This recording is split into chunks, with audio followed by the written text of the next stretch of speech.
ભરૂચમાં સ્થાનિક સ્વરાજની ચૂંટણી પહેલા કેટલાક વિસ્તારોમાં મતદારોમાં ભારે અસંતોષ જોવા મળે છે। ચૂંટાયેલા પ્રતિનિધિઓ સામે આક્રોશ જોવા મળી રહ્યો છે। લિંક રોડ પર ગણેશ ટાઉનશીપમાં રહીશોએ પહેલા કામ પછી મત આ બેનરો સાથે વિરોધ કરી ઉમેદવારોને સ્પષ્ટ સંદેશ આપવાનો પ્રયાસ કર્યો।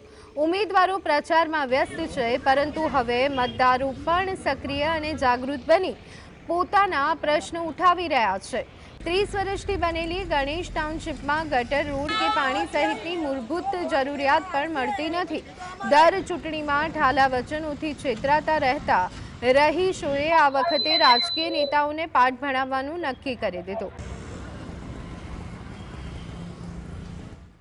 અમે વારંવાર પંચાયતમાં રજૂ કરવા છતાં અમારા વાતને કોઈ સાંભળતું જ નથી। અમને લોકોને બના બતાવ્યા કરે છે એ લોકો। એટલે હવે આ વખતે અમે કોઈ વિચાર જ કર્યો છે કે જ્યાં સુધી અમારા સોસાયટીનો વિકાસ નહીં થાય, ગટર લાઈન કે રસ્તા કે પાણીની, ત્યાં સુધી અમે લોકો વોટ નહીં આપીએ। અમે લોકોએ બધા રહીશોએ એવો વિચાર